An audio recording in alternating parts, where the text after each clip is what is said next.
Hi, this is Dr. Brian Armstrong, and this is the first of what should be two lectures on the Renaissance.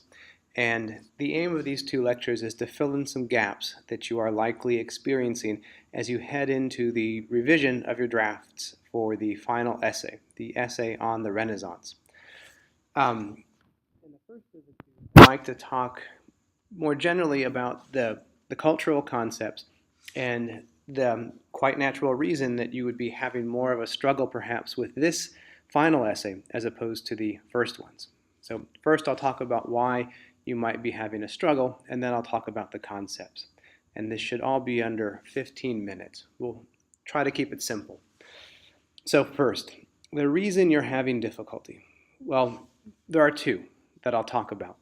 The first should be pretty obvious just by looking at these concepts. These are all English words. And so with respect to the first three units, that's very different. The first three units all had what we might call general denotative definitions. They were translations. You had simple terms from a foreign language, and you were given English equivalents of those foreign language terms. We didn't go into, we might say, we went into depth, but the concepts were generally, I hope, fairly distinct. A difference here is that we have English language words, and so we are not giving you a synonym or the same word in a different language.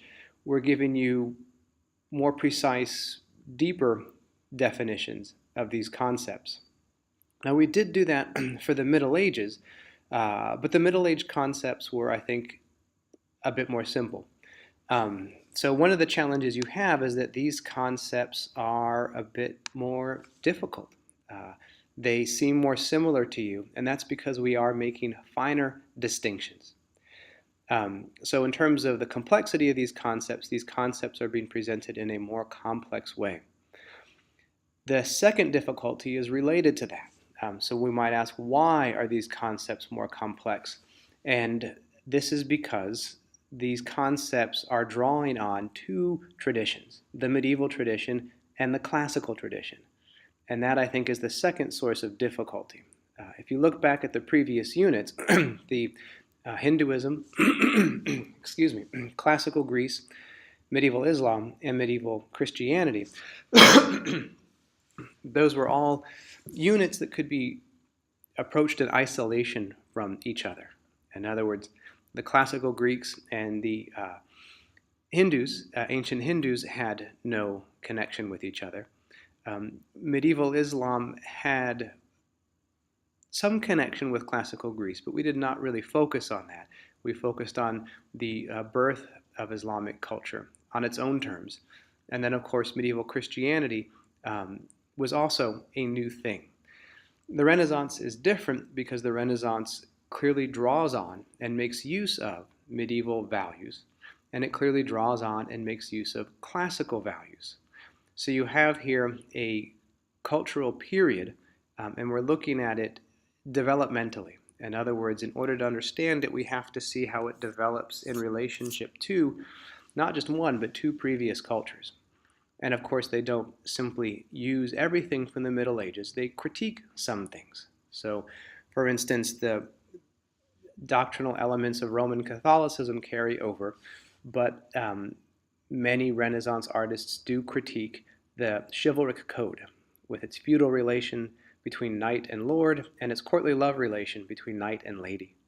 Likewise, they clearly adopt elements from the classical Greek mindset, but they of course have to adjust those insofar as the classical Greeks were polytheists and the Renaissance artists are monotheists, and not just any monotheists, but Roman Catholic monotheists.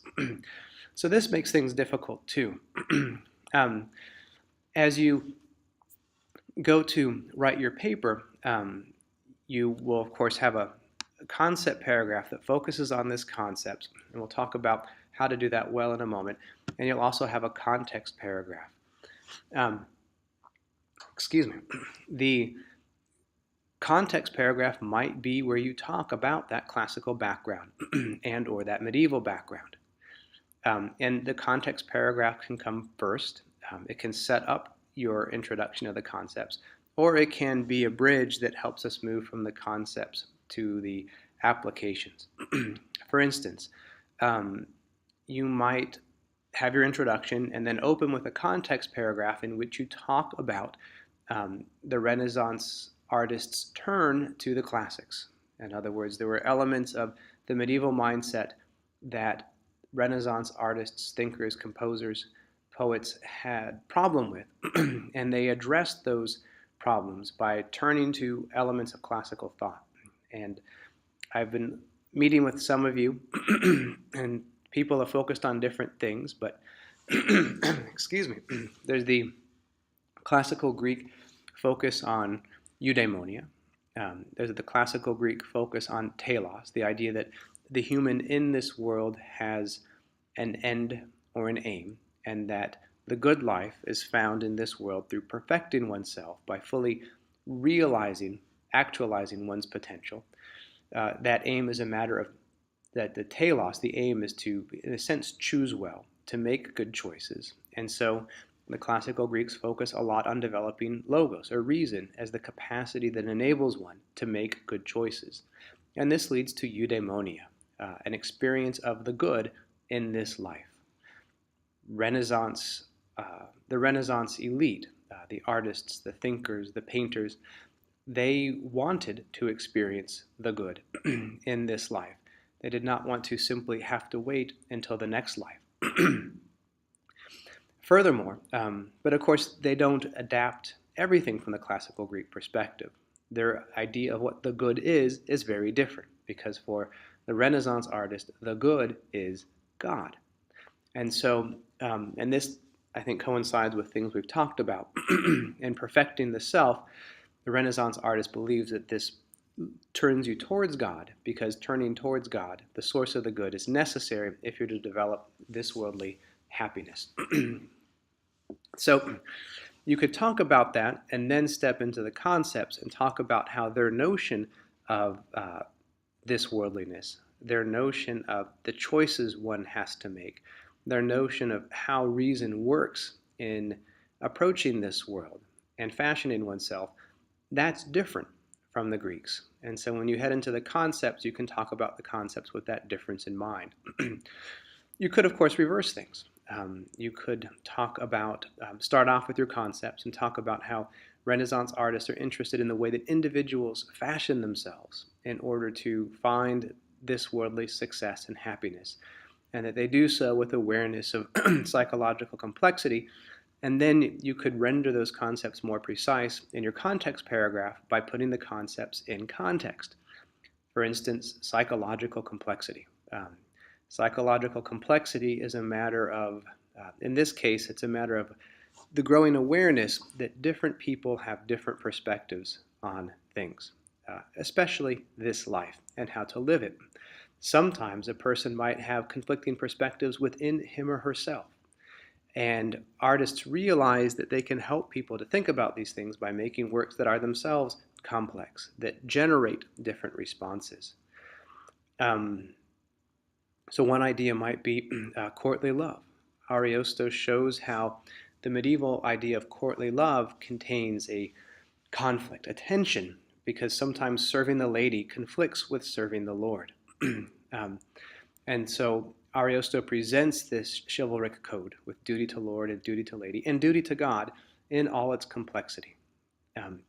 And things are made more complex by the fact that there's a new idea of love in the Renaissance, this idea of Platonic love that comes from the scholar Marsilio Ficino. Ficino posits that the ideal love is a Platonic love in which the male and female work and help each the other to, morally, spiritually, turn toward God. Excuse me. That's a very different model of the relationship between the sexes than we find in courtly love. And so you now have even more perspectives. You could take the courtly love perspective to life, which Dante had shown in Canto 5 of the Inferno is potentially dangerous, and which Ariosto shows in Canto 1 of his poem and Canto 34 of his poem. He shows that that's dangerous. One can also, though, take this Ficinian perspective of Platonic love. And in terms of our paintings, I don't have this up, but this is Titian's Sacred Love, represents the new, presents this view. This is not a courtly love view of the female. This is a Ficinian view of the female, according to which she is your partner. And in this worldly sense, she is your procreative partner. You must be fruitful and multiply from the Christian perspective. And she's also your spiritual moral partner who helps raise up the divine spark within you, perfect it by lifting it up and turning it towards God. She does that for you, and you do that for her. So, what about 10 and a half minutes in? We should turn to the concepts. So in any case, those are the reasons that things are difficult. These complex concepts are more similar, so we're making finer distinctions, and it's not just simply a translation of one word from a foreign language into English. Second, in order to understand these concepts, you have to understand the relationship of the Renaissance to not just one. Well, first, you have to understand the relationship of the Renaissance to the past out of which it's developing, and two, you have to do that with two pasts, the medieval Christian past and the classical Greek past. So, in terms of the concepts, I'll say a few words and then I'll let this spill over into the next lecture. So all of you will be writing in some way about humanism. Humanism was it's the conceptual engine that drives the Renaissance. And we're looking at it in a very simplified fashion. It's a matter of developing human potential. And initially that development comes through engaging the classical world. It leads to a greater focus on this world and on testing things. So empiricism here is a focus on, let me back up.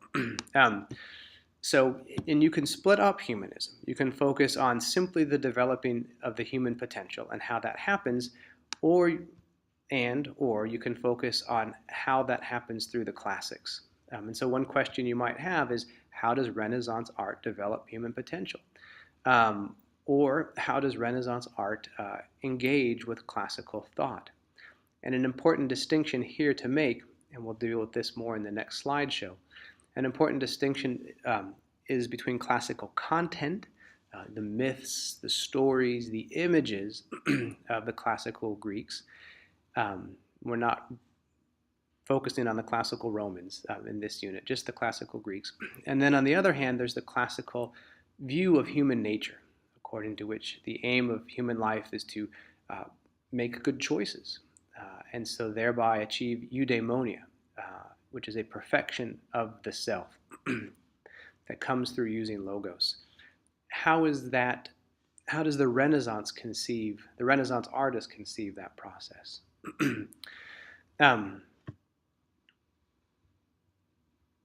And we'll end with one final point on that. Do keep in mind that you can split this. So sometimes you have images like this, Botticelli's Primavera, which we looked at in class. There is no, on the surface, immediately obvious reference to Christianity. Venus takes the place that might have been occupied by Mary. Instead of the Christ child, we have the Cupid. We do have a grouping of three here, a grouping of three here. So there are some vague connections, but for the most part, this is a purely classical piece. Likewise, in the study of Pope Julius II, you have this picture painted by Raphael. This is the School of Athens, and these are all classical Greek and Roman philosophers. But ultimately, you also have this. This is another painting in the study of the papal study in Rome, and it's the debate over the sacrament, and it brings into harmony the spirits of antiquity and Christianity. So you have both Christian thinkers and thinkers from ancient antiquity here, and this is meant to show that all these thinkers from antiquity and from the Middle Ages, thinkers who are both Christian and pagan, how their thought was all brought into harmony. And you can focus on the classical side of that. You can focus on the more this worldly side of it. All right, I'll stop here.